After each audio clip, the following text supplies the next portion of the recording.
Ok les amis, c'est jeudi, il est... Quelle heure il est? Je sais même pas, il est 9h30. Il est 9h30, je suis dans l'atelier. Hop. Donc l'atelier qui est accolé à la maison. J'ai mon visio avec moi, j'ai un petit qui fait la sieste, Babou est en live. Et pourquoi est-ce que je suis dans l'atelier? Eh bien je suis dans l'atelier puisque je vais faire quelques semis. J'ai mis le gros, comment ça s'appelle?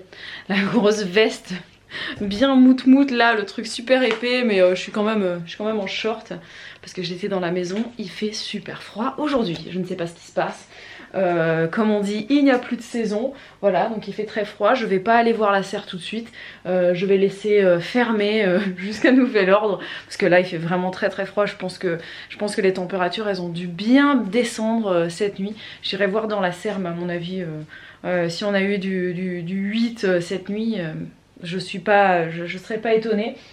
Et là je sais pas combien il fait, mais en tout cas dans l'atelier là j'ai bien froid. Donc je vais faire quelques semis, je vais faire des semis de trucs un petit peu exotiques parce que ma mère est partie en vacances au Portugal et elle m'a ramené des petites graines de choses un peu exotiques. Donc bon, pas sûr que ça fonctionne hein, mais bon... on va le faire juste pour le plaisir, pour rigoler. J'ai même planté un peu de canne à sucre dans un pot. Sauf que je l'ai mis à l'extérieur quand il faisait assez chaud. Et que bah, là en fait clairement on a des nuits qui sont très froides. Donc ça risque pas comment dire, de pousser hein. Il y a déjà un germe dessus. Mais bon on verra ce qui se passe. Voilà. Et je vais aussi notamment continuer mes semis pour l'hiver. Voilà, j'ai déjà fait des semis de betterave qu'on aura pour cet automne.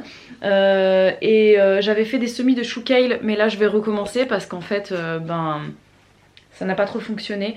J'avais pas de terreau à semis, donc j'ai pris de la terre de taupinière, hein, tout simplement. C'est fin, donc c'est assez drainant, tout ça, c'est très bien. Le problème c'est qu'il y a plein de graines, voilà, dans la terre, c'est normal. Donc il y a plein de graines de mauvaises herbes et c'est très compliqué du coup de reconnaître qu'est-ce qui pousse.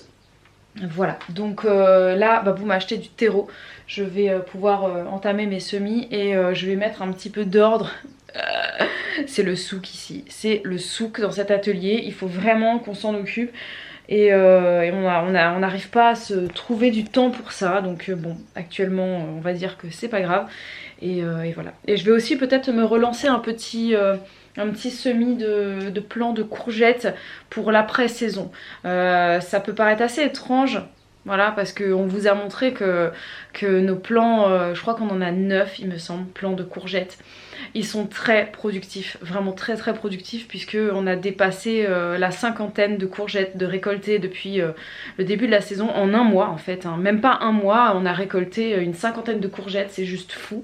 Donc ça peut paraître bizarre de se lancer dans un nouveau semis maintenant, mais le but c'est quoi? C'est que quand les plants qui sont donc à l'extérieur de la serre vont commencer à s'affaiblir, à moins produire, à être fatigués, et ben on aura une nouvelle salve de plants qui seront cette fois dans la serre. Et je pense que je vais partir sur 4 plants que j'aimerais dans la serre. 4 plants, je trouve que c'est largement suffisant. Et puis voilà, ça nous donnera du coup des courgettes, je l'espère, en après-saison. Voilà, si on a un été indien, ça pourrait être sympa. Et je vais pas perdre plus de temps. Je me lance dans mes semis et puis quand j'aurai terminé, si j'ai le temps et que le petit n'est pas encore réveillé, bah, je vous montrerai ce que j'ai mis en place. Voilà, j'ai terminé mes semis. Alors je vous fais un petit tour vite fait. Donc ça va partir au chaud dans la maison. J'ai semé des graines de papaye, j'ai semé des cacahuètes, des anones, des tomates arbres, des courgettes. Ce sont pas des Gold Rush du 21 mars. Mais ce sont des Black Beauty. Donc ça ira au chaud dans la maison parce qu'il fait trop frais en ce moment. Là c'est de la laitue rouge, ça restera ici dans l'atelier.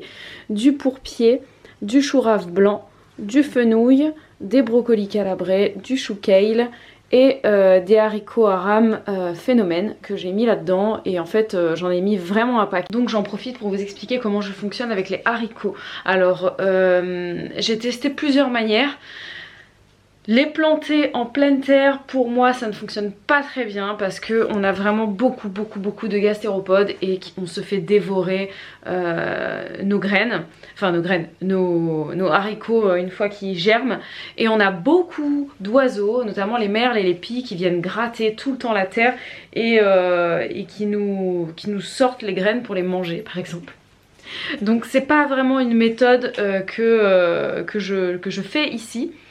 J'ai testé aussi en godet, ça fonctionne très bien, donc ça m'arrive en fait le premier semis, j'aime bien le faire en godet, mais c'est quand même un peu chiant parce que ça demande plus de temps. Voilà, il faut faire remplir plein de godets, faire des petits pokés dans chaque godet et ensuite les repiquer en pleine terre. Bref, c'est de la manutention et parfois j'ai la flemme.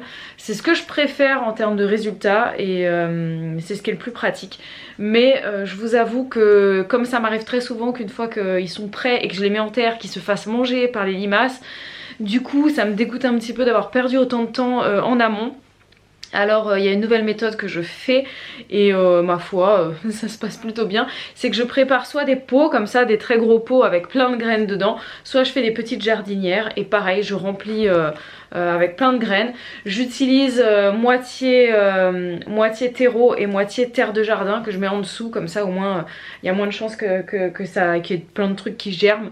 Parfois j'utilise que de la terre de jardin et ça fonctionne aussi très bien. Parce que les graines de haricots sont très grosses et en fait dès que ça lève on comprend tout de suite qui sont les haricots et qui sont les herbes sauvages, donc c'est très facile de trier, d'enlever les autres. Et donc une fois que ça a bien levé et que ça me fait une grosse motte qui est blindée de plants, je prends ma petite jardinière et je l'emmène avec moi au jardin et puis voilà, j'enlève plant par plant et je les remets ensuite en pleine terre et ça fonctionne très bien. Ça me convient comme méthode et puis après je plante tout ce que j'ai à planter et ce qui reste ça reste. Parfois je le plante ailleurs, parfois je le replante jamais, parfois ça reste dedans et la dernière fois ça m'est arrivé qu'il en restait que j'avais pas planté. Il me restait une petite motte, du coup j'ai pris la motte et je l'ai mise en pleine terre dans la serre, comme ça, telle quelle, et voilà, advienne que pourra. Et voilà, donc là ce sont des haricots verts phénomènes qui sont donc grimpants. Le problème, et c'est pour ça que j'en ai mis vraiment beaucoup, c'est que ce sont des graines qu'on avait récupérées avec une dame sur le bon coin. On avait acheté des outils de jardin et en fait elle nous avait donné avec plein de graines. Et ce sont des graines qui sont pour la plupart périmées. Les haricots, ça a vraiment une faible durée de vie. Voilà, au niveau germination, c'est très compliqué. Voilà, je crois que j'ai l'impression que ça dure 1 an en fait, peut-être 2 ans maximum. Donc là le taux de germination on verra ce qu'il donne, mais j'avais planté d'autres trucs, ça n'avait rien donné. Et je sais plus qui n'avait rien donné, du coup j'ai encore des boîtes ici et je sais pas si ça donnera quelque chose. Donc on verra, j'ai mis ça là-dedans. Si ça pousse, ça pousse, si ça pousse pas, et écoutez tant pis, mais en tout cas la tentative aura été faite. Bon, maintenant que j'ai tout arrosé, je suis sortie pour aller récupérer mon arrosoir et j'en ai profité pour regarder du coup parce qu'en fait j'avais déjà commencé à semer des trucs exotiques, je sais plus si je l'ai dit tout à l'heure, bref. Non, je vous l'avais pas dit, mais j'avais déjà semé des trucs exotiques différents, autres, dans de la terre de taupinière, et j'étais pas très convaincue du coup de pouvoir différencier ce qui allait sortir. Et en fait j'avais laissé ça dehors, donc il faisait très frais et je me suis dit ça germera jamais. Et là j'étais partie pour les rentrer et je me suis approchée et je vais vous montrer un truc. Alors on a ici donc le pot qui contient donc les cacahuètes, donc arachides quoi. Alors attendez, j'essaie de la retrouver. Voilà. Donc là vous voyez cette graine renflée avec un petit germe. En fait vous voyez ici qu'elle est en train de pousser. Donc là, tout simplement là, vous voyez là, ça fonctionne. Voilà. Donc je vais lui remettre un petit peu de terre sur le nez, délicatement, pour que ça se passe mieux. Voilà, je la recouvre légèrement Tac. Et il y en a d'autres, hein, donc je pense que ça va lever en même temps. Et la deuxième chose que je voulais vous montrer, c'est ça. Ce petit germe que vous voyez, cette petite pousse ici. Qu'est-ce que c'est? C'est un germe de canne à sucre. Donc je ne suis pas encore totalement teubée, hein. Je sais très bien que la canne à sucre, ça pousse dans des contrées chaudes, hein. Voilà, je viens de la Réunion, je sais très bien. La canne à sucre, ça poussait très bien dans notre jardin. Je me rappelle que ma grand-mère en avait planté expressément pour moi. J'avais mon plan de canne à sucre. C'était ma canne à sucre. Et à chaque fois que j'allais chez ma mamie, elle me coupait des morceaux de canne. Et voilà, elle l'avait planté pour moi parce qu'elle savait que j'aimais ça. Et on n'en avait pas chez mes parents. Alors je sais pas pourquoi, peut-être parce que c'est un petit peu comme les bambous, peut-être que c'est traçant. Je pense d'ailleurs que c'est traçant puisque oui, je suis même presque sûre que c'est traçant et c'est pour ça qu'on n'en avait pas chez mes parents. Mais chez ma grand-mère, elle en avait planté pour moi et du coup il y avait un beau buisson, c'est pas un buisson d'ailleurs, un bosquet, je ne sais pas, de canne à sucre et j'aimais beaucoup ça. Donc les filles ont goûté puisque maman en avait ramené pour nous 3 morceaux. Donc les filles en ont mangé, on a mangé ça devant koh Lanta, donc elles étaient ravies, hein. Et là j'en ai planté un sans grande conviction. Ma mère en avait pris un, il y avait un début de bourgeon en fait dessus, donc bon bah j'ai planté. Et là il grossit, donc je suis très contente. Je vais le dorloter, le bichonner le truc. Je vais le conserver dans la serre, bien au chaud et tout ça. Et puis bien sûr en hiver il rentrera à la maison. Donc je sais pas encore quel type de pot je vais devoir utiliser, parce que vous vous doutez bien que je vais pas le laisser mourir de froid cet hiver. Donc je ne sais pas, je vais sûrement prendre un très gros pot. Voilà, et puis on le mettra, peut-être qu'on achètera vous savez les petits trucs à roulettes, enfin bref je sais pas comment on va faire, peut-être qu'on le mettra sur un diable et on le rentrera l'hiver dans la véranda, j'en sais rien. Mais je suis trop contente de voir ce petit bourgeon de canne à sucre, je trouve ça émouvant à la limite en fait, c'est trop bien. Et sinon, bon pour votre information, j'ai planté donc des graines de vakwa, du poivre noir de la Réunion. D'ailleurs qui vient je pense du poivre noir, du poivre rose pardon, de la Réunion, donc des baies roses, et je pense que c'est du poivre noir du jardin de ma mamie. J'ai de l'indigo, qu'est-ce que j'ai d'autre? Voilà, un espèce de piment fumé, donc ça pareil je l'ai semé maintenant. Mais voilà, c'était juste pour voir le taux de germination, hein, parce que je m'imagine bien que ça va pas, ça ne donnera pas cette année.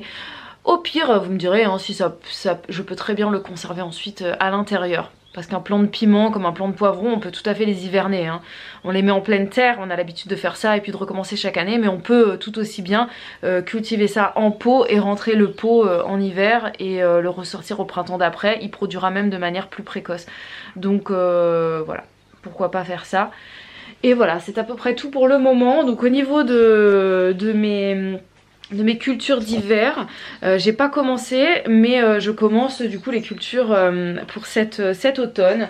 Donc je commence et j'ai démarré avec quelques laitues, de la laitue rouge essentiellement, de la Batavia rouge. J'ai fait, donc je vous l'ai dit, des pourpiers. J'adore les pourpiers en salade, c'est très très bon.